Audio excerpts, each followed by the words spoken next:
దయాపాత్రం దేవత్యాది గుణార్ణవం యతీంద్ర ప్రవణం వందే రమ్యజామాతరం వనం లక్ష్మీనాథ సమారంభాన్ నాదయామన మధ్యమాం అస్మదాచార్య పర్యంతాం వందే గురుపరంపరాం యో నిత్యమచ్యుత పదాంబుజే జ్ఞరుక్మ వ్యామోహత స్థితరాణి తృణాయ మేనే अस्मद्गुरोर्भगवतोऽस्य दैकसिन्धोः रामानुजस्य चरणौ शरणं प्रपद्ये मातापिता योतयस्तनया विभूतिः सर्वं यदेव नियमेन मदन्वयानाम् आद्यस्य न कुलपते बकुलाभिरामं श्रीमत्तदङ्घ्रीगणं प्रणमामि मूर्ध्ना भूतं सरस्य महदाह्वय भट्टनाथ श्रीभक्तिसारकुलशेखर योगवाहान् भक्ताङ्गिरेण परकालयतीन्द्रमिश्रान् श्रीमत्पराङ्कुशमनं प्रणतोऽस्मि नित्यम् नादं पङ्कजनेत्रराम यमनावस्तव्यमालादन योगीन्द्रं कुरुकेशचन्द्रगलदिं गोविन्दपुरारिको भट्टार्यन्यगमान्तयोगजगदाचार्योऽसु कृष्णद्वयो वन्दे माधव पद्मनाभसुमनकोलेश देवादिपान् नमो वेदान्तवेद्याय जगन्मङ्गलहेतवे यस्य वागमृतासारपूरितं बोधरे वेदान्तवेद्यामृतवारिरासे वेदार्थसारामृतपूर्णमग्र्यम् आदाय वर्षं तमहं प्रपद्ये कारुण्यपूर्णं कल्वैरदासं श्रीमत्कृष्ण समाह्वाय नमो यामनसो नवे तत्कटाक्षणलक्ष्याणां सुलभ श्रीधर सदा श्रीकृष्णपादपादाब्जे नमामि सरसा सदा यत्प्रसाद प्रभावेन सर्वसिद्धिरपुन्मम लोकाचार्याय गुरवे कृष्णपादस्य सोनवे संसार भोगि सन्तुष्ट जीव जीवातवे नमः। श्रुत्यर्थसारजनकं स्मृतिबालमित्रम् पद्मोल्लसद्भगवदङ्घ्रिपुराणबन्धुं ज्ञानादिराजमभयप्रदराजपुत्रम् अस्मद्गुरुं परमकारुणिकं नमामि। द्राविडाम्नाय हृदयं गुरुपर्वक्रमागतं रम्य जामातृ देवेन दर्शितं कृष्णसूनुना सुन्दर जामातृमुने प्रपद्ये चरणाम्बुजं संसारार्णवसम्मग्नजन्तु संसारपोतकं नमोऽस्तु देवराजाय चतुर्ग्रामनिवासिने रामानुजार्यदासस्य सुताय गुणशालिने नमः श्रीशैलनादाय कुन्ते नगर जन्मने प्रसादलब्ध परम प्राप्य कैंकर्यशालिने श्रीशैलेश दयापात्रं देवभक्त्यादिगुणार्णवं यतीन्द्र प्रवणं वन्दे रम्य जामातरं मुनिम्। श्रीरंग सिंहगिरिदेश कपाद सेवा प्राप्ताखिल तिरुवेद रहस्य जातं श्री गौतमान्वय समाश्रित भागधेयं गोपाल देशिकमहं शरणं प्रपद्ये कौशिकान्वय संजातं वेंकटार्य तनुभवं वेदांताचार्य सुशिष्यं मुळे वल्लमाम्बन् श्रीमद् वेंकटरंगार्य शिष्यं सत्शिष्टचैवदिन् श्री लक्ष्मणार्य विबुधं संश्रये देवी दीप्तये ओम अस्मद्गुरुभ्यो नमः।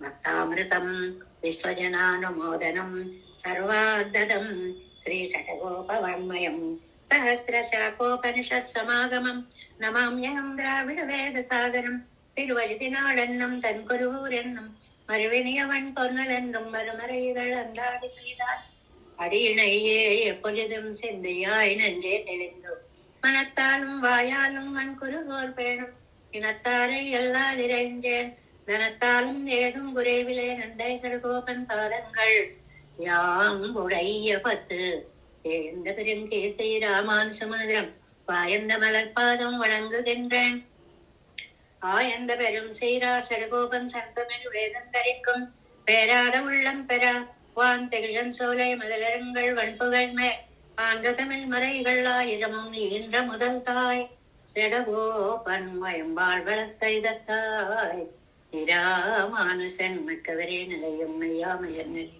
தக்க நிறையும் தடையாக தொக்கையலும் வாஷ்வினையும் ஓதும் குருகையர்கோன் யாழினிசை வேதத்தியல் நம்மாழ்வார் திவ்ய திருவடிகளே சரணம் எம்பெருமானார் திவ்ய திருவடிகளே சரணம் ஜீயர் திவ்ய திருவடிகளே சரணம் ஓம் అస్మద్గురుభ్యో నమః. జై శ్రీమన్నారాయణ. భాగవత గోష్ఠికి దాసోహాలు సమర్పిస్తూ ప్రపంచ జనకూటస్థులైనటువంటి నమ్మాళ్వార్ల యొక్క వైభవాన్ని శటగోపరందాది రూపంలో మనకు అందించినటువంటి మహానుభావులు కంబనాటాళ్వాన్. కంబన్ అనేటువంటి తమిళ కవి. కంబన్ పిరంద తమిళనాడు అంటారండి సుబ్రహ్మణ్య భారతి మహాకవి.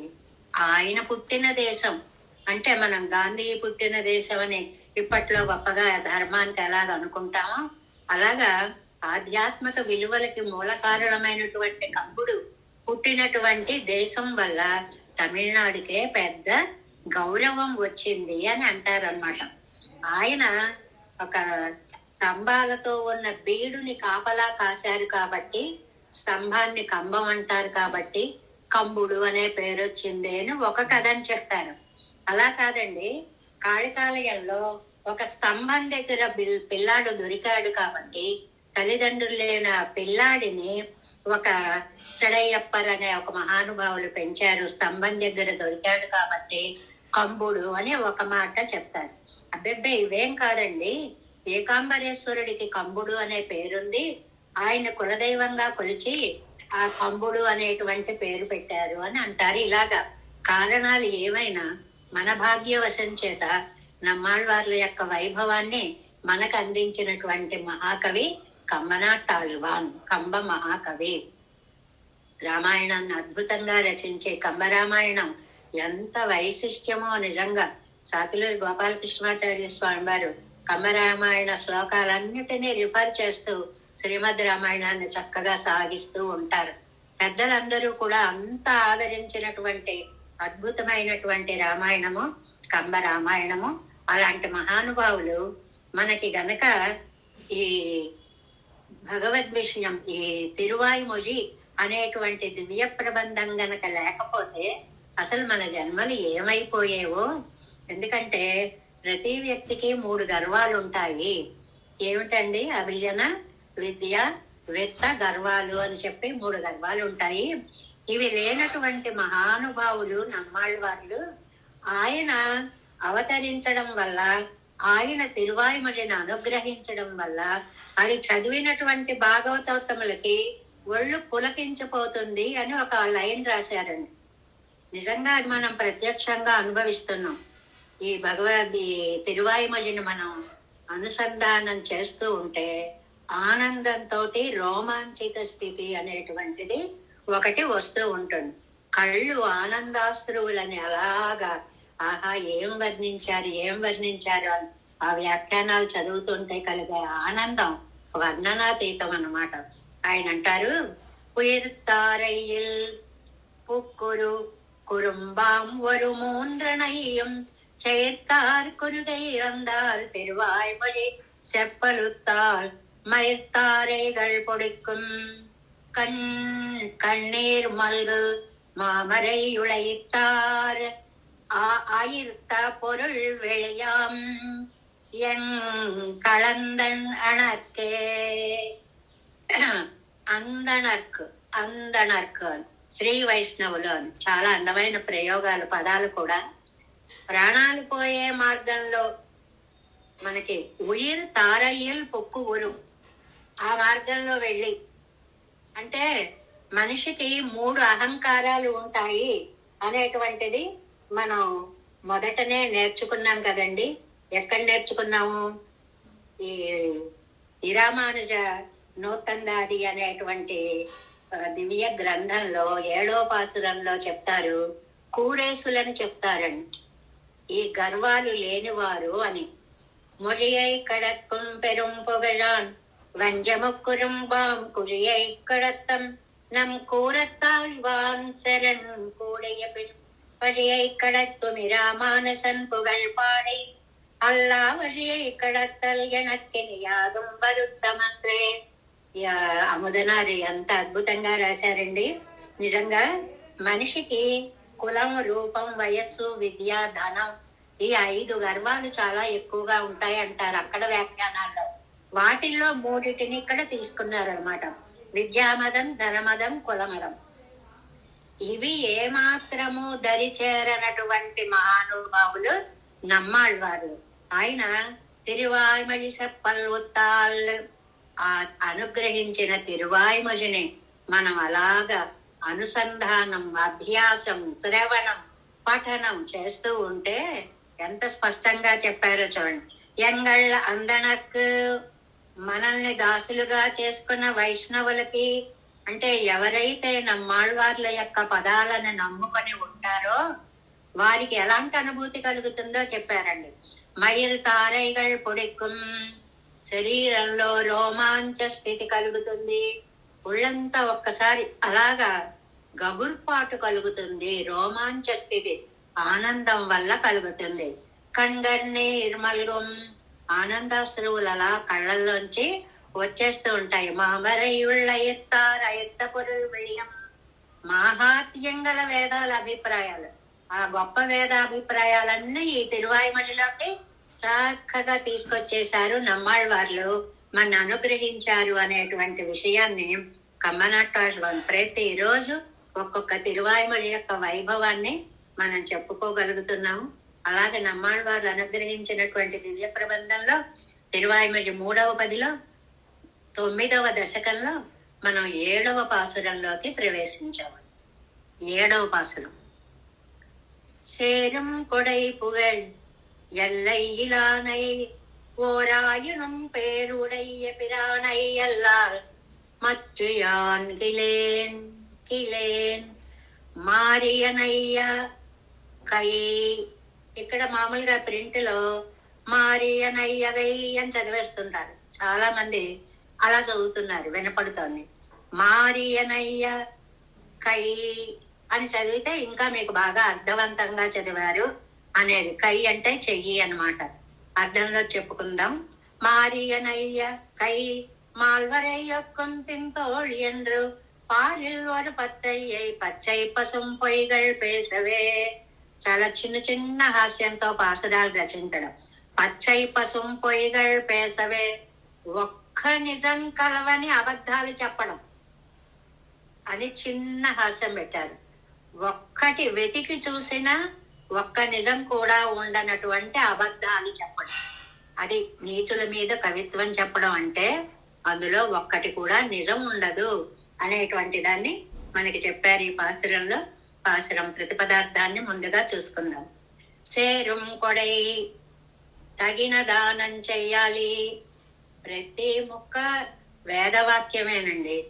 మనకి ఎంత శక్తి ఉందో శక్తిని బట్టి చెయ్యాలి. కానీ ఓ పెద్ద మనిషి పెద్ద కోరికతో వస్తే ₹1 ఇచ్చి పంపిస్తే బాగుంటుందండి, అది మనకే అవమానంగా ఉంటుంది. తగినటువంటి దానము చెయ్యాలి శక్తి కొద్దీ. మనం చాలా సార్లు వ్యాఖ్యానాల్లో చెప్పుకున్నామే. గాలవుడు అనే మహర్షి చెప్పినటువంటి ఒక కథని, పొట్లకాయ పేదరికంలో ఉన్నప్పుడు పొట్లకాయ దానం చేశారు. అంతకి ఇంత అయితే ఇంతకి ఎంత అని అడిగాడు అని కథ చెప్పుకున్నామే. ఆవేళ నీకు ఏమీ లేదు కాబట్టి పొట్లకాయ దానం చేసి ఇవాళ చక్రవర్తి అయ్యాం. ఇవాళ చక్రవర్తిని అయ్యాను కదా అని 10 ఎకరాలు పొట్ల తోట పెంచి పొట్లకాయలే కట్టి కట్టి అందరికీ దానం చేస్తానంటే అది కాదు. ఇవాళ నీకున్న సంపదను బట్టి నువ్వు దానం చెయ్యాలి అనేటువంటిది. అది సేరుం కొడై అన్న పాసురం ఎత్తుకడలోనే తగిన దానము, నీ శక్తికి పట్టి చెయ్యాలి దానము. పుగళ్ ఇలా ఇలా ఎల్లై ఇలానై, దానికి ఆ కీర్తికి అవధి లేనివాడు.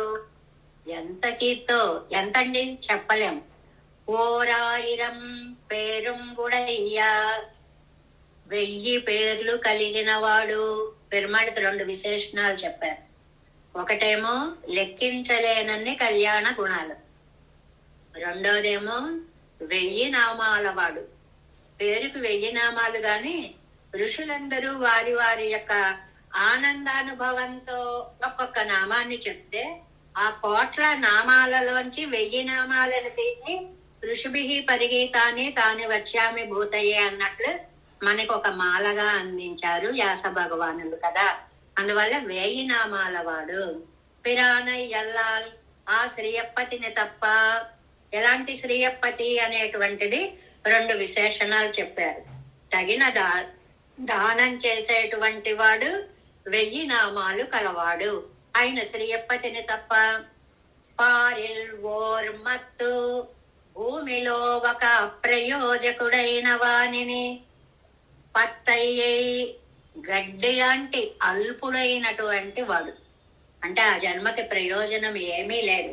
ఎందుకు పుట్టావు, ఏం సాధించావు అంటే ఏమీ లేదు. పుట్టలోని చెదలు పుట్టవా గిట్టవా, పుడుతున్నాయి పోతున్నాయి. మన జన్మలకు కూడా ఏం సాధించగలిగామో అని ఒక ప్రశ్న వేసుకుంటాం. ఉంటే అది లేనటువంటి అల్పుణ్ణి కై మారి అనయ్యా, ఆ యా తర్వాత ఒక కామాయో ఒక చిన్న గీటో పెట్టుకుంటే మీకు అర్థవంతంగా చదివినట్లు అవుతుందని.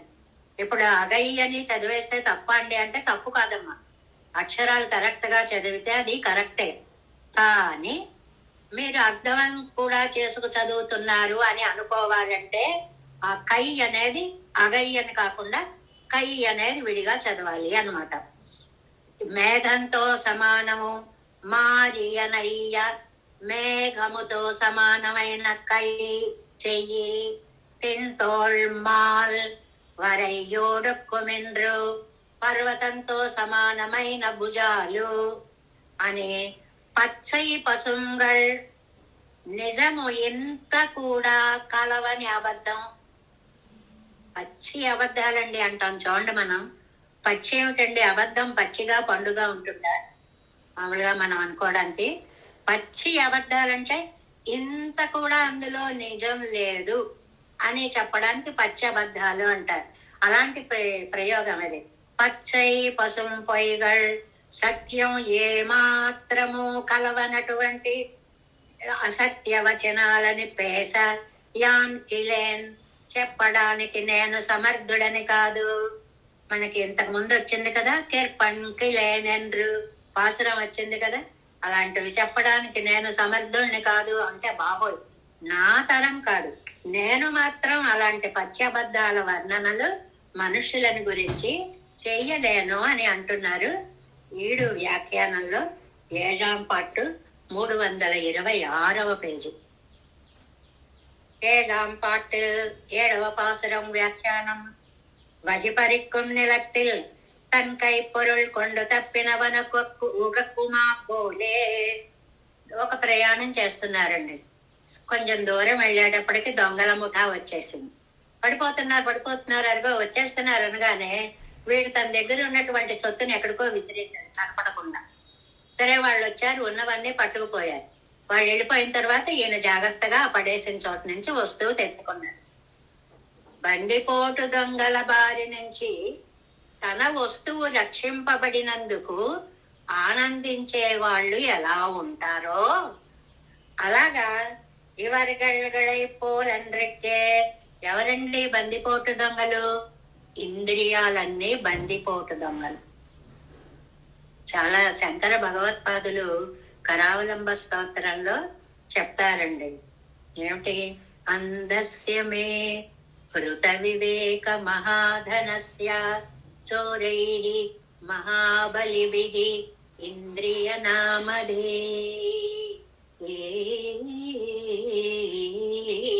మోహంధకార కుహరే వినిపాతితస్య లక్ష్మీ నృసింహ మమ దేహి కరావలంబం చోరైః మహాబలిభిః ఇంద్రియ నామధేయైః. ఇంద్రియాలు బందిపోటుల్లా వచ్చేస్తాయి. ఈ వాక్ అనే ఇంద్రియం ఏమవుతుంది? నీచుడి గురించి కవిత్వం చెప్పేస్తూ ఉంటుంది.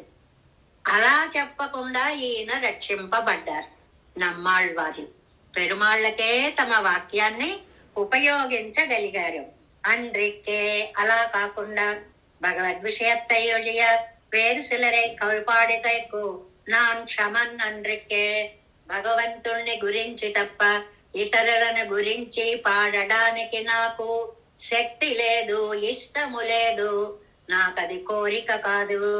ఒழிయ పెట్టే నన్ను ప్రీతిరాగిరార్.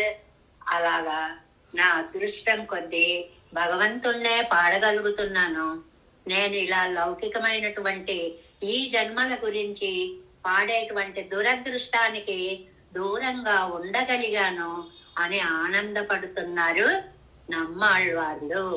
అంటే ఒక సామాన్యుడి మీద కవిత్వం చెప్పడము అనేటువంటిది నీకు వాక్కు ఇచ్చినందుకు, తనకు ఉపయోగించమని పెరుమాళ్ళు ఇచ్చినందుకు దానిని సద్వినియోగం చేసుకో తప్ప నీచ మానవులని పొగడకు.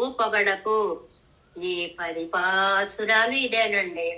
నేను ఇలా చెప్తే నీకు కోపమే, సొన్నాలు విరోధం ఆగిలు అయినా చెప్తున్నాను.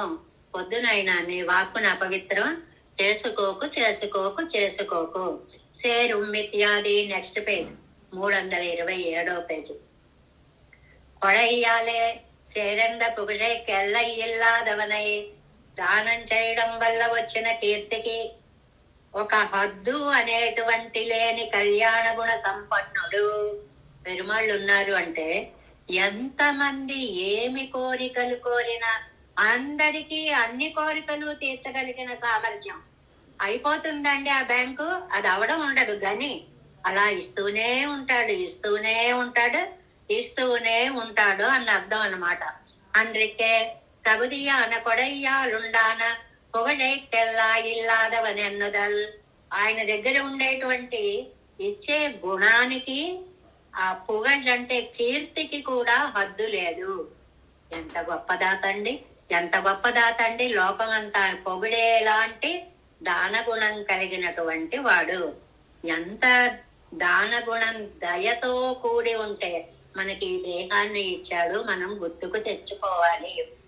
లేకపోతే ఏ చెట్టులాగో పుట్టలాగో పక్షిలాగో ఏదో జన్మ ఇచ్చాడు అనుకోండి, ఇలాగ నోరారా భగవన్నామం చేసుకునే అదృష్టం గాని, ఈ జ్ఞానము గాని, ఈ సమాజంలో భగవత్ కైంకర్య వైశిష్ట్యాన్ని తెలుసుకునే అవకాశం గాని ఆ జన్మలకి లేదు కదా.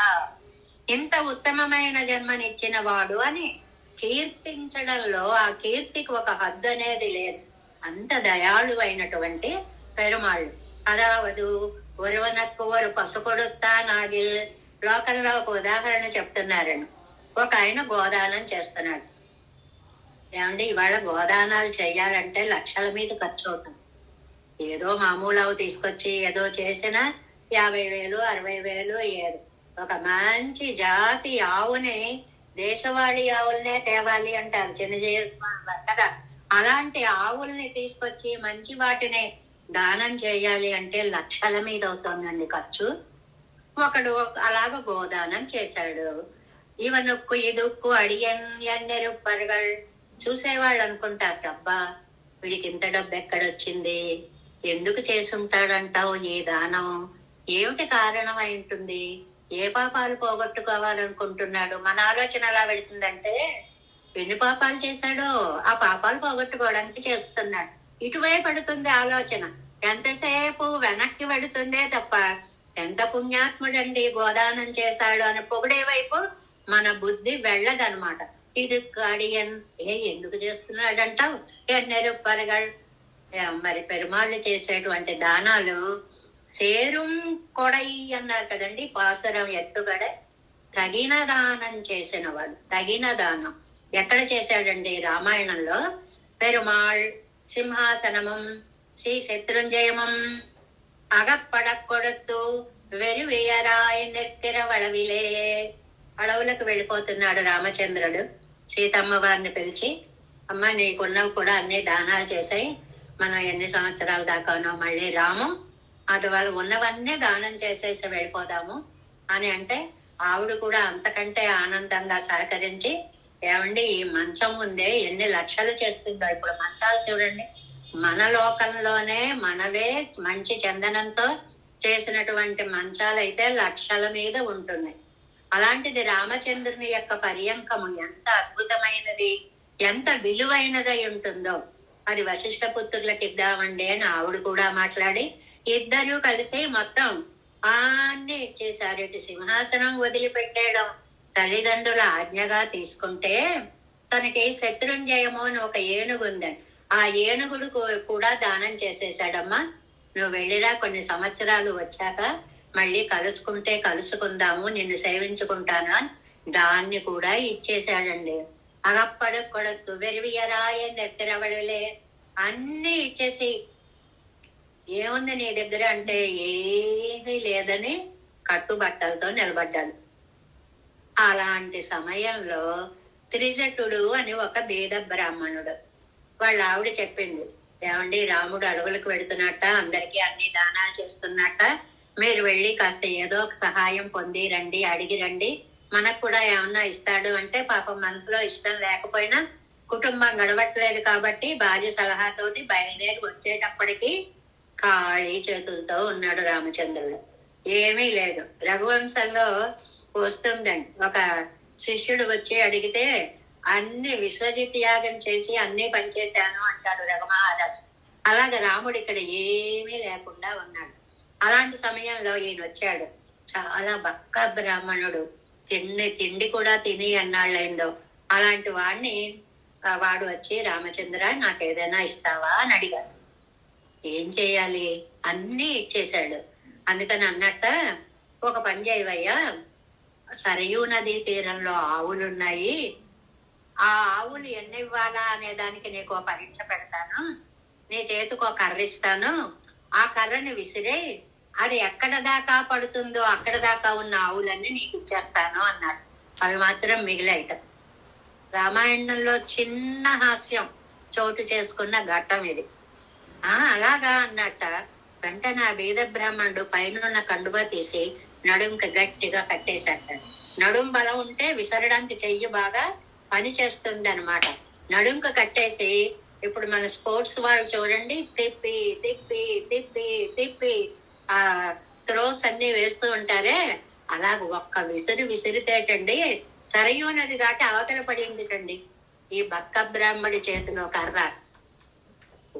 నీకు ఇంత బలం ఎక్కడి నుంచి వచ్చిందిరా, చూస్తే ఇలా ఉన్నావు అని రామచంద్రుడికే నవ్వొచ్చి, నిన్ను పరీక్షకు పెట్టడం కాదు, నిన్ను ఒకసారి చూద్దాము అని సరదా కన్నాను అంతే అని ఆ ఆవులన్నిటినీ తోలుకుపో అని చెప్పేశాడు. మొత్తం ఆవులన్నిటినీ కూడా ఆ త్రిజటుడు అనేటువంటి వాడు పట్టుకెళ్ళిపోయాడు.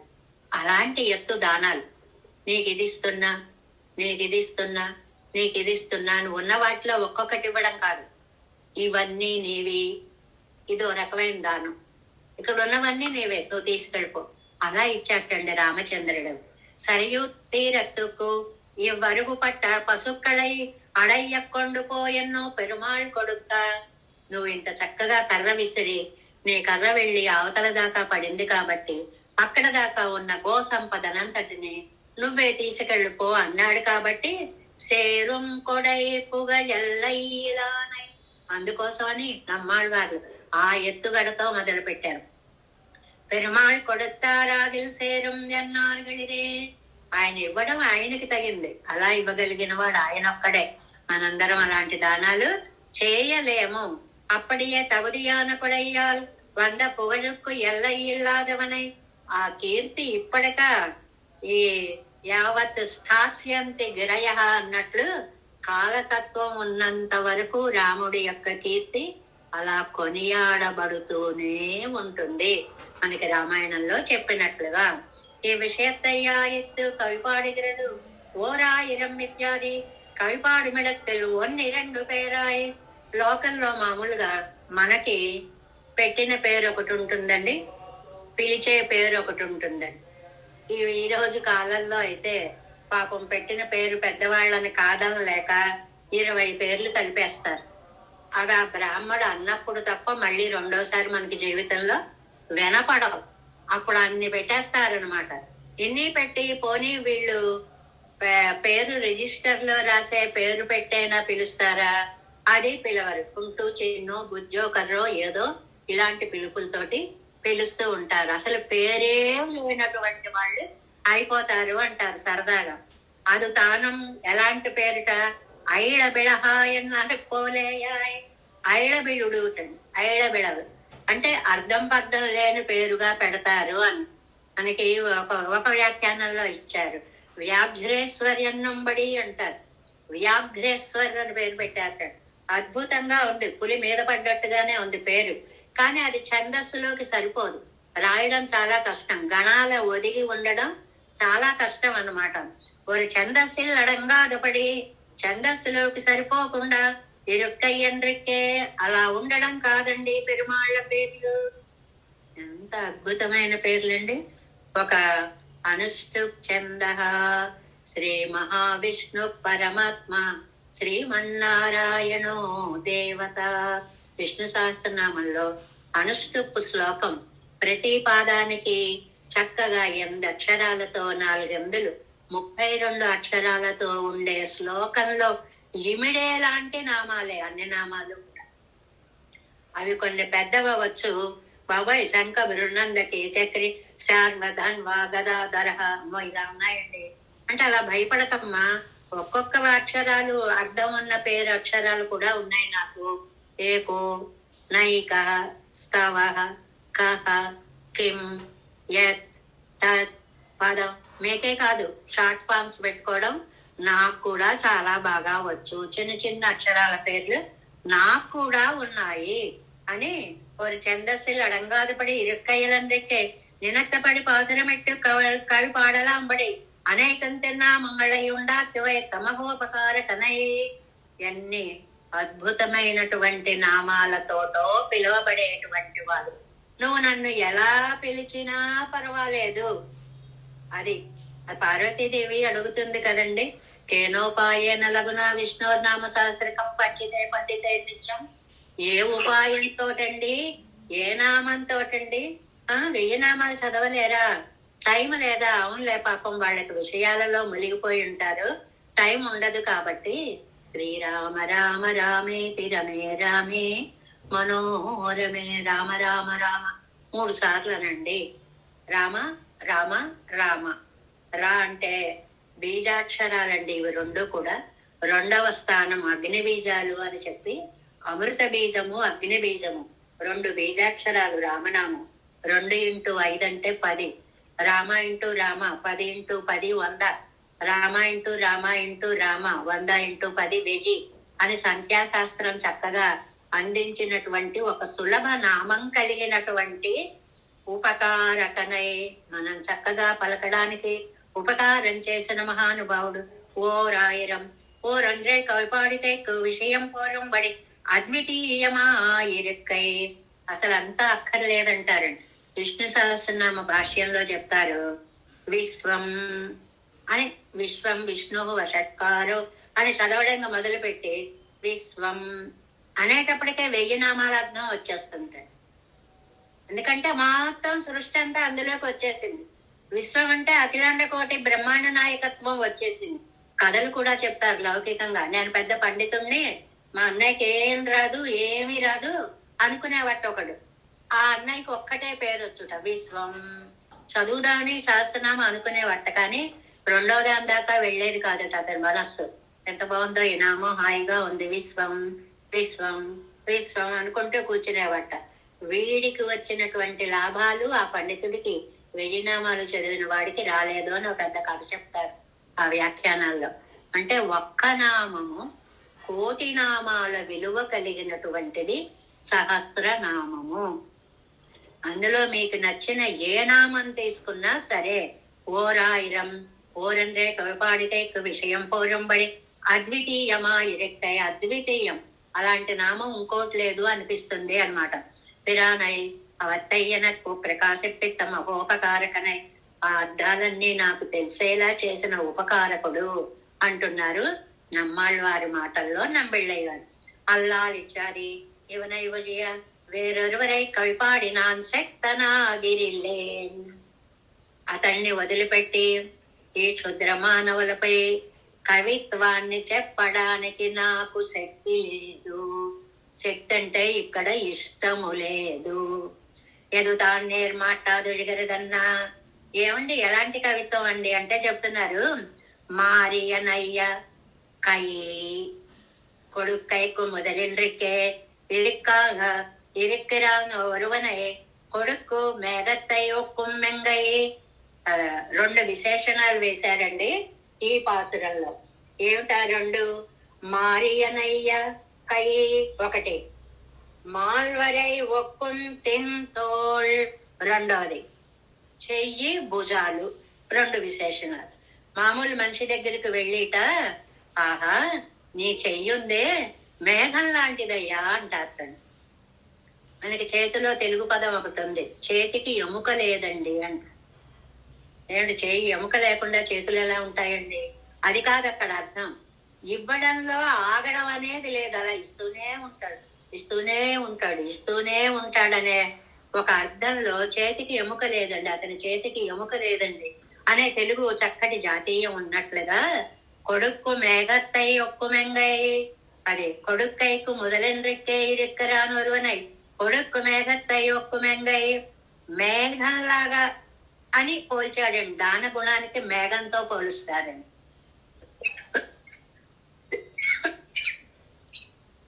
ఎందుకు మేఘంతో పోలుస్తారు? ప్రయోజన నిరపేక్షమాగ కొడుక్కయ్యం. మేఘము ఇప్పుడు వీళ్ళకి నీళ్ళు ఇస్తున్నాను, వీళ్ళు నాకేమిస్తారు అని ఆలోచించదు. ఇవ్వడం దాని గుణం ఇచ్చేస్తుంది అంతే. అలా ఇవ్వడమే గుణమే తప్ప ప్రత్యుపకారం అనేది కోరడం అనేది లేదు. అంతేకాదు కొడుకు పెరాదు పోదు ఉళంబు వెళుకయ్యం ఇత్యాది రెండో లక్షణం. అన్ని ఇచ్చేసిన తర్వాత, నీళ్ళన్నీ వర్షించిన తర్వాత నల్లని మేఘం వెలవెలా పోతుంది, తెల్లగా అయిపోతుంది. అలాగే అయ్యో ఇప్పుడు ఇవ్వడానికి ఏం లేదే, మన దగ్గర ఏం లేదే అని వెలవెలా పోవడం అంటే ఒక లక్షణం. ఇది ఒక మహాదాతకు ఉండవలసినటువంటి లక్షణంగా చెప్తారు. ఏమిటా రెండు లక్షణాలు? అవతల వాడి నుంచి ఏమీ ఆశించకుండా ఇవ్వడం నెంబర్ 1. మేఘంతో పోలికలో ఉన్న విశేషార్థాలు 2. ఒకటి, నిరపేక్షంగా వాడు ఏమిస్తాడని కోరకుండా ఇవ్వడం. రెండోది, అంత నీరు ఇచ్చేశాక అయ్యో ఇంక ఇవ్వడానికి ఏముంది అని వెలవెలా పోవడం. అద్భుతమైనటువంటి 2 గుణాలు. కై ఎన్రదు, చెయ్యి అన్నారు. ఏంటండి చెయ్యి అంటే? దానం అని అర్థం. కొడై ఇక్కడ చెయ్యి అంటే దానము అని అర్థం. దానశీలి. అబ్బో మహాదాతలండి అనడానికి చేతికి ఎముకలేదులండి అంటాం అనమాట. మాల్వరయ్యొక్క మిథ్యాది చేతులైపోయాయి. చేతిని మేఘంతో పోల్చారు. బాగా గుర్తు పెట్టుకోండి, చక్కటి విషయాలు. ఒకటి, మేఘంతో పోల్చారు అంటే ఏమీ ఆశించకుండా ఇచ్చేయడం, ఇచ్చేశాక అయ్యో ఇంకా లేవే అని వెలవెలా పోవడం అనేటువంటి 2 గుణాలు. అది అయిపోయింది. తర్వాత భుజాలను వర్ణిస్తున్నారండి. కొడయ్యనైతు తేంబుగిర తోళై కురెత్తు. ఇలా నేను ఇస్తున్నాను అనగానే ఆనందంతో శరీరం అలాగ ఉబ్బిపోయి భుజాలు ఇంత ఎత్తెత్తులేస్తాయి కండి. ఆహా, ఈ దానం చేసే అదృష్టం నాకు వచ్చింది. ఆనందంతో భుజాలు ఉప్పొంగుతాయి. కొడుతు పడై తిరెక్కరదన్నం ఈ తోళ్నిழலையன்றோ లోకమాగ జీవిత్తు కిడక్కరదన్నం. ఆ భుజాల నీడలో కదండి లోకమంతా చల్లగా ఉంటుంది. అలా ఇచ్చేటువంటి వాడే. అందుకనే 4 భుజాలు కలిగిన వాడు అంటే ఒక చెట్టుకి 4 శాఖలుగా చతుర్నాం పురుషార్థానాం దాత అని చెప్తారండి. 4 పురుషార్థాలు ఇచ్చేటువంటి మహానుభావుడు పెరుమాళ్ళు. పారిలోర్ పత్తయ్యే భోగభూమియులుళ్ళారు శిలరాగిలా మీరే భూమిలుళ్ళారు శిలరాయి. ఏమండి, ఈ భోగభూమిలో కొంతమంది ఉన్నారు, మామూలుగా సుఖానుభవంలో కొంతమంది ఉన్నారు. పత్తయ్య యదావదు. ఏమండి, ఎంతో మంది పుడుతున్నారు, ఎంతో మంది పోతున్నారు. పుట్టిన ప్రతి జన్మకి సార్థక్యం ఉండడము లేదు. అదే అన్నారు, పుట్టలోని చెదలు పుట్టవా గిట్టవా. ఎందుకు పుడుతున్నాయి, ఎందుకు పోతున్నాయి? ఆ జీవితానికి పరమార్థం ఏమిటో తెలియదు. మన జీవితాలు కూడా అంతే. ఎందుకు ఉపయోగపడనప్పుడు దానివల్ల లోకానికి ఏమీ లాభము అనేటువంటిది లేదు. ముడైత జందుతి ఎందుకోవన శిల సిరుదూరుండాయిగళై. అనాగమకమైన గడ్డి పెరిగినట్లుగా పెరిగి రాలిపోయే జీవులు అంటే వ్యర్థ జీవులు అని అర్థం అండి. ఎందుకు ఉపయోగపడని జీవులు అని అర్థం. అన్రెక్కే అప్పటియే ఉత్పత్తియే తొడంగి వినాశత్తళవం. పెద్ద పెద్ద స్టేట్మెంట్స్ నిజాలు అలాగ చిన్న స్టేట్మెంట్స్ లా ఇచ్చేస్తారు. నాశనము కూడా పెట్టుకుని వచ్చిన పుట్టుక కలవాడు. ఇదేం వాక్యం అండి? ఉత్పత్తియే తొడంగి వినాశత్తళవం. పుట్టుకతోటే నాశనం అంటే ఏ క్షణంలో పుట్టాడో ఆ క్షణంలోనే వాడి నుదుటి మీద వీడు బలానప్పుడు పోతాడు అని రాసి పెట్టి ఉంటుంది. అంటే మరణాన్ని తప్పించుకోలేని వాడు అని అర్థం. ఎంత బాగా చెప్పారో చూడండి. ఉత్పత్తియే తొడంగి పుట్టుకతోటే వినాశత్తళవం పోయే వరకు తన కురుపాదల్ పిరకోరుపాదల్. ఎంత జీవిత సత్యాలు. మనకి మనం ఉపయోగపడం, మనం ఇతరులకి అసలే ఉపయోగపడం. తన కురుపాదల్ பிறர்க்குறுப்பாதல் செய்யாதவர்களை ఎందుకు ఉపయోగపడని జన్మలు அன்றைக்கே பாரென்றோ நத்தமாய் అత్తాల్ వరకుడి పత్తిండ్రికే ఇరుక్కై. ఎక్కడ నత్తమాయ్ అంటే ఉండే చోటు అన్నమాట. అంటే ఏదో ఏదో ఈ జన్మలో ఈ భూమి మీద ఎక్కడో ఒక చోట పుట్టడము.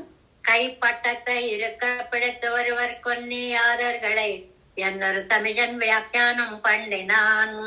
ఒక గడ్డి లాంటి వాటిని, ఎందుకు పనికిరాని వాడి, నువ్వింద్రుడివి నువ్వు చంద్రుడివి అని పొగడే జన్మలు గడ్డి లాంటివి పనికిరానివి అని ఒక తమిళ వ్యాఖ్యాతలు అంటే తమిళ కవులు మహానుభావులు చెప్పినారు. తృణసమన్ ఎన్నో సొల్లి పోరువదు. సారాంశం ఏంటండి? గడ్డి లాంటి వాడు. గడ్డి అంటే ఇక్కడ ఎందుకు పనికిరానిది అని అర్థం. కానీ గడ్డికి కూడా ఉపయోగం ఉందండి. అది చక్కగా పశువులకు ఉపయోగిస్తుంది. కాబట్టి మన ఎవరితో పోల్చుకోవడానికి ఎవరు లేరు అసలు. ఓరి గాడిద కొడక అని అంటే, వీడా నా కొడుకొంచు ఏడిచే గాడిద, అయ్యయ్యో వీడిని నా కొడుకు అంటున్నారా అని గాడిద కూడా ఏడిచింది అని పద్యాలున్నాయి. అలాగా ఎందుకు ఉపయోగం? గడ్డితో కూడా పోల్చకూడదు. గడ్డి పశువుకి ఆహారంగా ఉపయోగపడుతుంది. మనం మనకి ఉపయోగపడం, ఇతరులకి ఉపయోగపడం. పచ్చై పసుం పొయ్యిగళ పేసవే మైకలవాద పొయ్యిగళై చొల్ల. చిన్న సత్యం కూడా కలవని పచ్చి అబద్ధాలు. ఎంతలాగా ఆయనకి బాధ వచ్చేసిందో నమ్మాళ్ళ వాళ్ళకి. పచ్చై పసుం పొయ్యిగళ పేసవే, పొరపాటున వెతికిన ఒక్క నిజం ఉండని కవిత్వం ఎందుకర్రా చెప్తారు మీరు ఈ మనుషుల మీద? 1000 పేரும் ఉడయ్య పిరానయ్యల్లాల్, 1000 నామాలు కలిగిన భగవంతుణ్ణి తప్ప మత్తు పారిలోర్ పత్తయ్యై పచ్చై పసుం పొయ్యిగళ్ పేస యాన్ కిలేన్. పచ్చి అబద్ధాలు చెప్పడం నాకు చేత కాదు బాబు, నేను వర్ణించలేను, అబద్ధాలు నేను చెప్పలేను. ఎంత బాగా చెప్పారు అంటే, మనిషి మీద చెప్పేటువంటి విశేషాలన్నీ కూడా మీరు తెచ్చి పెట్టి చెప్పినవే తప్ప వాడికి సహజంగా ఉండేవి కావు. కాబట్టి క్షుద్ర మానవులని పొగడకండి. సేரும் கொடை புகழ் எல்லையிலானை ஓராயிரம் பேருமுடைய பிரானை அல்லால் மற்ற யான் கிளேன். மாரியனைய கை மால்வரை ஒக்கும் தென்தோள் என்று பாரிலோர் பத்தையை பச்சை பசும் பொய்கள் பேசவே. 8వ பாசுரம். வேயின் மலிபுரை தோழி பின்னை குமணாளனை ஆய் பெரும் புகழ் எல்லை இல்லாதன பாடிப்போய் காயம் கழித்து அவன் தாளினை கீழ் புகும் காதலன் மாய மனிசரை என் சொல்ல வல்லே என் வாய் கொண்டே. வேயின் மலி புரை தோழி பிணைக்கு மணாளனை ஆய பெரும் புகழ் எல்லை இல்லாதன பாடிப்போய் காயம் கழித்து அவன் தாளினை கீழ் புகும் காதலன் மாயம் மனுசரை என் சொல்ல వల్లేన్ ఎన్ వాయి కొండే. 8వ పాసురానికి ప్రతిపదార్థాన్ని ముందుగా చూద్దాం. నేను ఇతరులను కీర్తిద్దాం అనుకుంటున్నాను కానీ నా వాక్కు నా మాట వినడం లేదండి. ఇంతకు ముందు పదుల్లో చెప్పుకున్నాం కదండి, నా ఇంద్రియాలన్నీ కూడా అవి ఏం చెయ్యాలో, ఇతర ఇంద్రియాల యొక్క పనులు కూడా ఎలా చేయాలో అనుకుంటున్నాయని చెప్పుకున్నాం కదండి. ఆ అర్థం అన్నమాట. వేయిన్ మలిపురై పెన్నైకు మొదటి పాదం నప్పిన్న పిరాట్టిని వర్ణిస్తున్నారు. పురుషకార భూతురాలు కాబట్టి నప్పిన్న పిరాట్టిని వర్ణిస్తున్నారు. వేయిన్ అంటే వెదురు కంటే కూడా, వెదురు బొంగులు ఉంటాయి చూడండి, అవి పెరిగిన చోటుకు వెళ్ళి చూడండి, ఒక లైట్ గ్రీన్, లైట్ గా ఒక షేడ్ ఉంటుంది, అందులో గుండ్రంగా ఉంటాయి, మెరిసిపోతూ ఉంటాయి, ఎత్తుగా పొడుగ్గా ఉంటాయి. అలాంటి వెదురుతోటి ఈ భుజాలను పోలుస్తారండి. భుజాలు అందంగా ఉండే వాళ్ళ లక్షణాలు ఎలా ఉంటాయిట, ఒక అందమైనటువంటి రంగు, శరీరానికి ఉన్న రంగు, అది తెలుపా నలుపా ఎరుపా పసుపా అని కాదు, శరీరానికి ఉన్న కాంతి, ఒక కాంతి అలా వస్తూ ఉంటుంది. ఆ భుజాలలోంచి. అవి అంతేకాదు పూరై అలాగా ఒకదాంతో ఒకటి పోటీ పడుతున్నట్లుగా ఉంటాయి. అంటే లౌకికంగా చెప్పుకోకూడదు కానీ ఒక జబ్బ వాచిపోయి, ఒక చోట కండ పెరిగిపోయి, ఒకటి ఎక్కితే ఒకటి ఎక్కక, ఇలాంటి భయంకరమైన పరిస్థితులు ఏమి లేకుండా ఉండడము అని అర్థం అన్నమాట. అలాంటి తోళ్ళు భుజాలు కలిగిన నప్పెన్నైకు పెన్నైకు, పెన్నైకు అంటే నప్పెన్నైకు, నప్పెన్న పిరాట్టికి చిన్నది అని అర్థం. పెన్నది అంటే చిన్నది అని అర్థం అన్నమాట.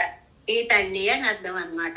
మనాళనై ఆ పిరాట్టికి వల్లభుడు, నప్పిన్న పిరాట్టి వల్లభుడు, నీళా నాయకుడు ఆయన. ఆయా పెరుం ఎల్లయ్యలాదన పుగళ్, ఆయనకి తగినటువంటి కీర్తి. తగిన కీర్తి అంటే ఏమని చెప్పుకున్నాం? శత్రుంజయాన్ని, ఆవుల మందని ఇచ్చిన రామచంద్రుడి కీర్తి ఎంత గొప్పదో అలాంటి కీర్తి కలిగినటువంటి భగవంతుని గుణాలని పాడి స్తుతించి పోయి అదే మార్గంలో నడుస్తూ, పోయి అంటే ఎక్కడికో పోవడం అని కాదండి, ఆ మార్గంలోనే జీవితాన్ని గడుపుతూ, కాయం కళిత్తూ శరీరాన్ని విడిచిపెట్టి, అంటే నీ జీవనయానం అంతా కూడా భగవద్గుణ ధ్యానంలోనే జరగాలి, నడవాలి. జీవితాన్ని వ్యర్థం చేసుకోకు. భగవత్ కళ్యాణ గుణాలని, 1000 నామాలని స్తోత్రం చేస్తూ ఉండు. అవంతాళినైతే ఆ శ్రీపతి యొక్క పాదద్వంద్వాల క్రింద పొగుం కాదలన్, ప్రవేశించాలనే కాదలన్, ఆశగలనేను, ప్రేమగలనేను. ప్రేమ అని ఒక అర్థం అండి, ఆశ అని ఒక అర్థం అండి. కాదలిక్కు నేరమిల్ల అని వచ్చింది కదా, ప్రేమించే టైం లేదు అని ఏదో అంటారే అందులో. ఇక్కడ కాదలు, ఆశ కలిగిన నేను, ప్రేమ కలిగిన నేను. మాయం మనిసరే, వీళ్ళు చూస్తే ఎప్పుడు పుడతారో ఎప్పుడు పోతారో తెలియని మాయావులు. ఎన్వాయి కొండు ఎన్ సొల్లవల్లే, అలాంటి వాళ్ళ పట్ల నా మాటని ఉపయోగించి నేను కవిత్వం చెప్పను. నాకంత శక్తి లేదమ్మా, అయ్యి బాబాయ్ ఆ గుణాలు నేను వర్ణించలే. అలాంటి ఎక్స్ప్రెషన్ అనమాట. సొల్లవల్లేన్ బాబాయ్ నాకు చేత కాదు బాబు అంటే పొరపాటును కూడా నేను ఈ మనిషి యొక్క గుణాలని వర్ణించను. 8ాம் பாட்டு 8వ పాసురం. நான் பிறரை கழிபாடுவேன் என் వాక్కానాదవనై ఒలియ పాడాదెంగిరార్. నేను పోన్లే ఈయన గొప్పవాడు, ఈయన గురించి పాడదామని ఎవరి గురించైనా అనుకున్నాను అనుకోండి, నా నోరు సహకరించదు సరికదా. వాడి మీద పాడడం ఏంటి, నేను రాను అని నాతో ధైర్యంగా చెప్పేస్తోందండి. మన పాసురాల్లో చెప్పుకున్నాం, ఆళ్వార్లు వేరు, ఇంద్రియాలు వేరు. ఆ ఇంద్రియాలన్నీ నాకు ఇంకో ఇంద్రియం శక్తి ఉంటే, నాకు ఇంకో ఇంద్రియం శక్తి ఉంటే అన్ని పనులు నేనే చేసేస్తాననే ఇంద్రియాలు కదండి. పోన్లేవే ఒకటేమన్నా, అబ్బే ఆగు, నేను పొరపాటును కూడా మనుషుల్ని కీర్తించను అని నా వాక్కు నాకు సహకరించడము లేదు, నా మాట వినడం లేదు. వేయిన్నిచ్చాది నప్పినాయి పిరాట్టెక్కు వల్లవనుమాయి. ఆవిడ నప్పిన్న పిరాట్టి పురుషకార భూతురాలు, సమస్త కళ్యాణ గుణాత్మకமான సర్వేశ్వరునై కవిపాడి, అన్ని కళ్యాణ గుణములు కలిగిన సర్వేశ్వరుడి గురించి కవిత్వం పాడి, ఇప్పటిలే ఈ శరీరత్తై కజెత్తు, ఇలా ఉన్న ఈ దేహాన్ని విడిచిపెట్టి కొంతకాలానికి, ఇది అనంతరం అడిమైకీడా 20 శరీరత్తై పత్తు, పెరుమాళ్ల సేవ చెయ్యడానికి తగిన వేరొక దేహాన్ని పొంది, అంటే అచ్చిరాది మార్గంగా వెళ్ళి ముక్తాత్ముడనై అనడానికి ఈ లైన్ ఎలా చెప్పారు చూడండి.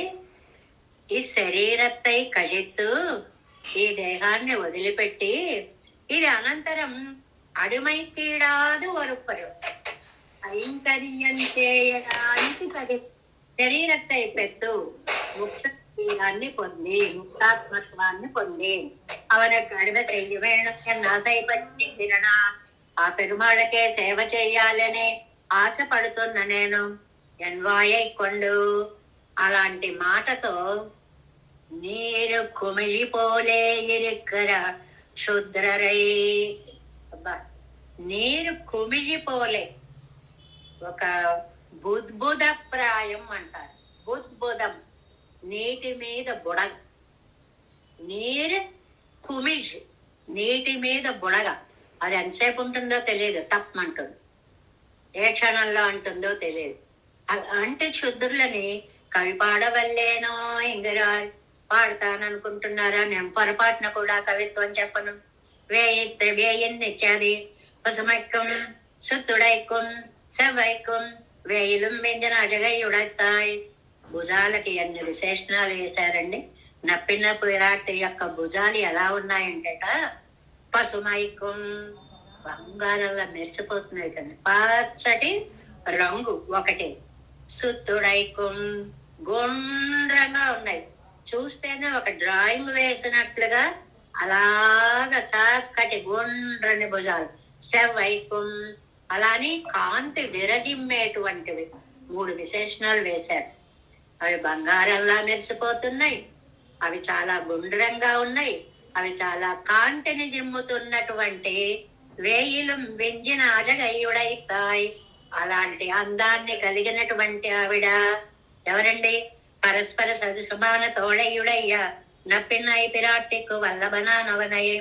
ఒకదానితో ఒకటి పోటీలు పడుతున్నట్లున్న భుజాలు కలిగిన నప్పిన్న పిరాట్టికి వల్లభుడు శ్రీమన్నారాయణుడు అని అనేకుండా ఆయనకి ఇన్ని విశేషణాలు వేశారు. ఎవరండి ఆయన? శ్రీమన్నారాయణుడు. ఎలాంటి వాడండి? నప్పిన్న కీష్ణుడు.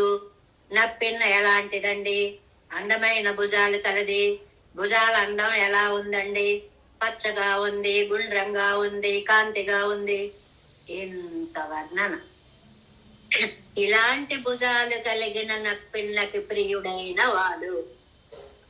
ఏమండి, ఏదో శ్రీమన్నారాయణుడి గురించి చెప్తున్నారు, మధ్యలో ఆవిడ ఎందుకండి ఇక్కడ? అసలు నప్పిన్నని తీసుకురావడం ఎందుకండి ఇక్కడికి? అంటే పిచ్చివాడా, ఆవిడ పురుషకారమే లేకపోతే నీకు బ్రతుకే లేదు. అందుకోసం ఆవిడ మధ్యలో ఒకసారి, ఇప్పుడు మనం ఒక్కొక్క వ్యక్తిని పొగుడుతూ ఉంటాం. ఆహా, ఆయన వెంట ఉంటూ ఆయనకు సహకారాన్ని అందిస్తూ ఆయన అలా చేయడానికి కారణభూతురాలైన ఈవిడ అని చెప్తున్నారు చూడండి. అలాంటి విశేషణాలు అనమాట. పురై ఒప్పు పిరరే కవిపాడిగైకు యోగ్యమాన శరీర సంబంధం అరై కైக்கும் విలక్షణமான శరీரத்தை பெத்து திருவடிகளிலே அடிமை செய்யக்கும் పురుషకారమాన నప్పిన్న పిరాట్టియే యంగై. వెంటనే మన ప్రశ్నకి సమాధానం ఇచ్చాడు. ఏంటంటే మంచి శరీర సంబంధం అరైక్కుం. మనకి ఈ జన్మ సంబంధాలు ఈ చక్రంలోంచి బయటపడాలి అంటే ముందు అమ్మ దయ కలగాలి. అమ్మ దయ కలిగితే విలక్షణమైన శరీరத்தை పెత్తు, అప్పుడు విలక్షణమైన ముక్త జీవుడు శరీరం వస్తుంది. తిరువడిగడిలే అడుమై సైకక్కుం, అప్పుడు ఆ పాదద్వంద్వంలో సేవ చేయడానికి అవకాశం. ఇవన్నీ రావాలంటే పెరుమాళ్ళు ఏ పని చేయాలన్నా ఒకసారి ఆవిడ చూస్తారు. ఏం చేయమంటావు వేణ్ణి? యద్భ్రూభంగ ప్రమాణం శిరచర రచన తారతమ్యే మురారే. ఒక్కసారి అలా కళ్ళెగరేస్తుంది. కానీ ఆవిడ అలాగా సిగ్నల్ ఇచ్చిన తర్వాత ఈయన రక్షిస్తాడు. భ్రూభంగ ప్రమాణం, కంటి కనుబొమల ఎగరివేత ఆయనకి సిగ్నల్ ఇచ్చినట్టు అనమాట. అలాంటి పురుషకారం చేసేటువంటి నప్పిన్నై పిరాట్టియంగై అచేర్తీలే కవిపాడిన నాన్. ఆ లక్ష్మి చేర్తి అంటే ద్వంద్వం అండి, ఇద్దరు కలయిక అని అర్థం. అలాంటి లక్ష్మీనారాయణులని పాట పాడే నేను వేరు సిలరే కవి పాడవు, వేరే ఇతరులని గురించి పాడతానా? పొరపాటున కూడా పాడను. ఇనెక్కై కழியப்போகவல்லாரோ பிராட்டிகை புடையிலே நின்று கவி பாடுகிறவர். ఆవిడ యొక్క పురుషకారం మధ్యమ స్థానంలో ఆవిడ ఉండకపోతే మనకి భగవంతుడికి మధ్యలో ఆవిడ పురుషకారం లేకపోతే మనకి ఆయన్ని చేరేటువంటి అవకాశం ఉండనే ఉండదు. పెన్నై కుమనాడనై అవள் செவ்விக்கொள்ள இட்டு பிறந்தவனை. ఆ కాంతిని పెట్టి పుట్టుట అని ఒక మాట ఉందండి తెలుగులో. తెలుగు జాతీయాలంటారు వీటిని. ఏనాడో పెట్టి పుట్టారండి, ఇవాళ ఇన్ని సుఖాలు అనుభవిస్తున్నారు అంటారు. అంటే ఇంతకు ముందు జన్మలలో ఇతరులకి పెడితే మనం ఇస్తే ఇప్పుడు పుడతాం, ఆ ఆనందాన్ని అనుభవించడానికి యోగ్యత మనకి వస్తుంది. నువ్వేదైనా ఇతరులకి చేస్తే నీకు అప్పుడు పొందేటువంటి అదృష్టము వస్తుంది అని అనడానికి ఇట్టు పిరందవనై పెట్టి పుట్టినటువంటి ఆయప్పట్టిరిక్కై హేయ ప్రతిభటమా ఇరిక్కై ఒక్క చెడ్డ గుణం లేదండి. హేయ ప్రతిభటం అంటే చెడుకి వ్యతిరేకమైన, అంటే కళ్యాణ గుణాత్మకుడు. అందుకే ఆయనండదు ఆనవెన్రాయ్ స్వరూపానుబంధి ఎన్నుమాం. లేదండి దోషము లేని, అంటే చాలా అందమైనటువంటి పురుషకారభూతురాలైనటువంటి అమ్మ కటాక్షం చేత మన జీవితాలను కొనసాగించడంలో స్వామి చూపేటువంటి దయా గుణాన్ని తెలుసుకున్నప్పుడు ఆ చేర్తిని పొగడకుండా ఎలా ఉండగలము అనేటువంటి ప్రశ్న వేసుకుంటున్నారు. పెరుం పుగళ్ రూపగుణత్తోడు ఆత్మగుణత్తోడు వాసియరా. కొంతమందికేమో రూపం బాగుంటుందండి, గుణాలు ఏమి బాగుంటాం. ఎర్రగా బుర్రగా ఉన్నారని చేసుకున్నారనుకోండి, ఒకళ్ళ ఇంట్లో అడుగు పెట్టనివ్వదు, తిండి పెట్టదు, ఏం చేయదు అనుకోండి. ఏం లాభం ఆ రూపం ఉండి? ఏమీ లేదు. సామాన్యంగా ఉందని చేసుకున్నారనుకోండి, అగ్రసింహాసనం వేసి ఆ ఇంటిని అంత పైకి తీసుకువెళ్తుంది తన గుణాల చేత అని. కాబట్టి ఎప్పుడూ కూడా రూపానికి ప్రాముఖ్యం ఇవ్వకండి, గుణానికే ప్రాముఖ్యం ఇవ్వండి. ఇప్పుడు రూపగుణత్తోడు రూపంతో పాటు ఆత్మగుణత్తోడు ఆత్మగుణాలతో పాటు వాసియర ఓరే ఒండ్రే నిర్వధికమా ఇరుట్టై. అలాంటి వాళ్ళు ఎవరైనా ఉన్నారా? ఎల్లై ఇలాగన ఇప్పటిప్పట్ట గుణంగా అసంఖ్యాతమా ఇరుట్టై. ఇలాంటి గుణాలు స్వామి దగ్గర అసంఖ్యంగా ఎల్లై ఇలాదన. ఎల్లై పాసురంలో ఎల్లై ఇలాదన హద్దు లేనటువంటి ఆ గుణాలు లెక్క పెట్టడానికి ఎన్ని ఎన్ని ఎన్ని అని ఒక అంతు లేనటువంటి కళ్యాణ గుణ సంపన్నుడు. ఇప్పటిప్పటి గుణంగా అసంఖ్యాతమాయిరికై పాడిపోయి కాయం కజిత్తు పాండరస్యాతపత్రస్య ఛాయాయాం జరితం మయా. ఈ శ్లోకం రామాయణంలో మనకి అరణ్యకాండలో వస్తుందండి. రాముడు వెళ్ళిపోయిన తర్వాత దశరథ చక్రవర్తి, అయ్యో రామం మే అనుగతా దృష్టికి, రాముడితో పాటు నా కళ్ళు కూడా అలా వెళ్ళిపోయాయి, దృష్టి కూడా వెళ్ళిపోయింది. కౌసల్య ఏది ఒక్కసారి పాణినా స్పృశ, నేను ఉన్నానా లేదా ఒకసారి స్పర్శ సుఖంతో తెలుసుకుంటాను అని మాట్లాడే సందర్భంలో ఒక అద్భుతమైనటువంటి సత్యాన్ని చెప్పాడు. ఏమిటంటే రఘుమహారాజు కొడుకు అజమహారాజు కొడుకు దశరథుడు, దశరథుడికి కొడుకు శ్రీరామచంద్రుడు. అజమహారాజు దశరథుడికి 16వ ఏటనే యవరాజ్య పట్టాభిషేకం చేశాడు. దశరథుడు 60,000 సంవత్సరాలు రాజ్య పరిపాలన చేశాడు. ఇన్నాళ్ళు నేను రాజ్య పరిపాలన చేశానే, ఇదం శరీరం లోకస్య, పౌరులతో అంటున్నాడు అన్నమాట. లోకస్య కృష్ణస్య చ రదాహితం పాండరస్యాతపత్రస్య ఛాయాయాం జరితం మయా ప్రాప్య వర్ష సహస్రాణి బహూన్యాయుంషి జీవతః. 60,000 సంవత్సరాల పాలన, 61,000లో కూడా ప్రవేశించేంత ఆయుష్. జీర్ణస్యాస్య శరీరస్య విక్రాంతిమభిరోచయే.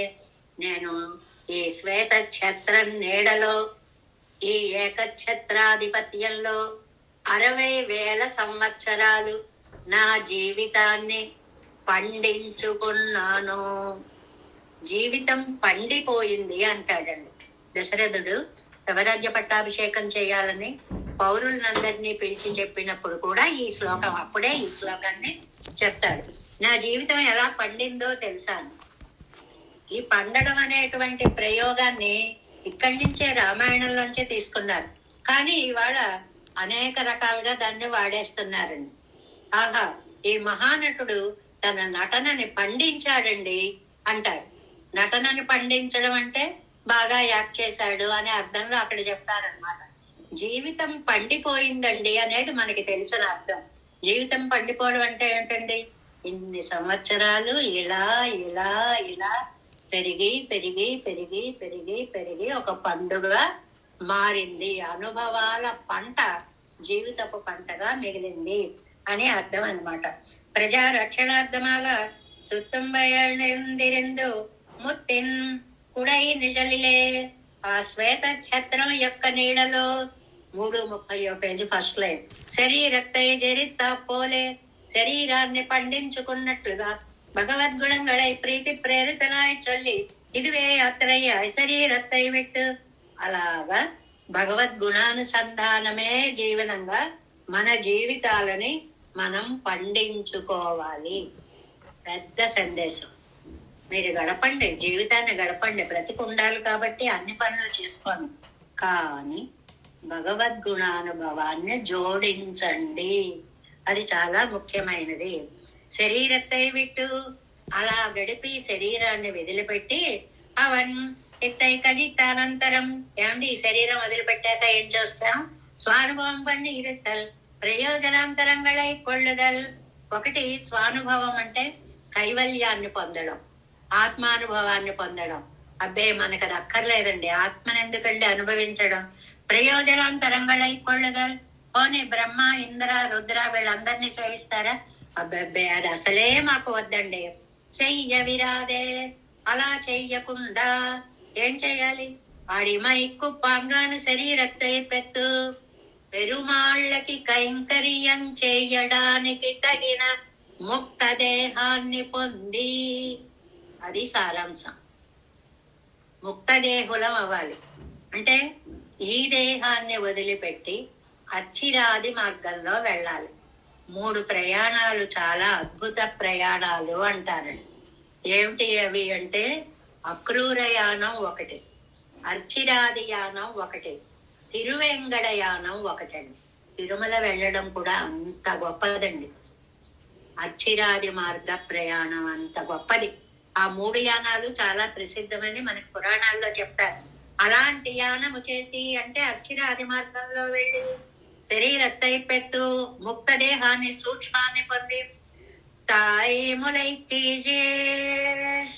கீஜே சோயதங்கும் ஸ்தனந்தய பிரஜை போலே திருவிடகளில் నీజే ఒదుంగవే నన్ను అభినవేశత్తై ఉడైనాయ్. అంటే ఆ పరమాత్మ యొక్క పాదాల క్రింద చేరడం ఎలా ఉంటేను అంతేట స్తనందయ ప్రజై పోలే తిరువడిகளில் కీజే ఒదుంగవే నన్ను అభినవేశత్తై. పాదాల కింద చేరతారు. ఆ పాదాల కింద చేరడాన్ని అందంగా ఓ పోలిక పోల్చారు. ఒక చంటి శిశువు ఉన్నాడు, ఒళ్ళో ఉన్నాడు, తల్లి పాలు తాగుతున్నాడు. లీలా శుక్రవారు ఎంతో అందంగా వర్ణిస్తారండి. ఆ పాలు తాగుతూ తాగుతూ కొంగులోంచి ఒకసారి బయటకు ముఖం ఇలా పెట్టాడు. పెట్టేటప్పటికి ఆ పెదాల మీద చిన్న చిన్న క్షీర బిందువులు ఉన్నాయి. ఆ బిందువులతో ఒక్క నవ్వు నవ్వాడు. నవ్వి యువతలు చూసిన వాళ్ళు చీ అనగానే మళ్ళీ ఆ పొంగులోకి దూరిపోయాడు. ఏం అద్భుతమైనటువంటి అనుభవం. దేవేశం కోలనాదం నతయిత మనసం పద్మనాభం రమేశం లోకార్యం కృష్ణయుగ్మేన చ నిగమ శిరోయోగి భట్టారకౌ చ గోవిందం కూరనాదేన చ సహకురు కేశేందు సింధుం యతీంద్రం మాలాధృత్య మునార్యో మమ హృది నిదదే రామ పద్మాక్షనాదాం తిరువరుణ్మాల్ சேனை முதலி செடகோபன் நாதமுனி சீரைய கொண்டார் மணக்கால் நம்பி சென்றாமாள வந்தார் குருமாலாதரர் குருகை பிறார்க்கு அம்பாமி சிராசர் கோவிந்தர் கூரேசர் பட்டர் வேதாந்தமணி இருகண்ணர் கங்குடையனம் வெள்ளை இவர் ஈழளித்தற்கே எந்த மாதவர் பற்பனாவர் இவர் அருளாளர் திருவடி ஒன்றைய தேவ பெருமாள் கை கொண்டருளம் திருமலையாழ்வார் முன்னென்னுள் பதங்கள் முன்னென்னுள் சேரந்தனவே.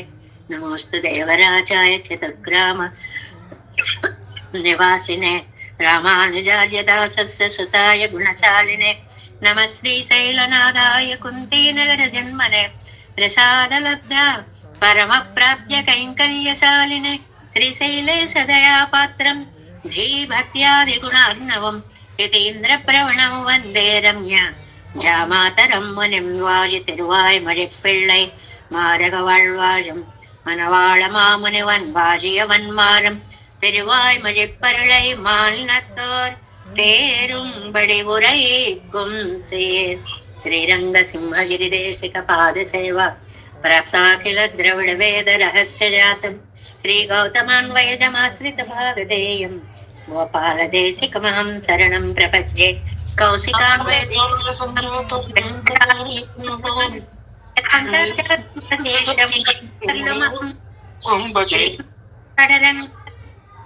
सत्शिष्य सेवदिं श्रीलक्ष्मणार्य विबुधं संश्रये देवी दीप्तये ओम अस्मद्गुरुभ्यो नमः। जय श्रीमन्नारायण।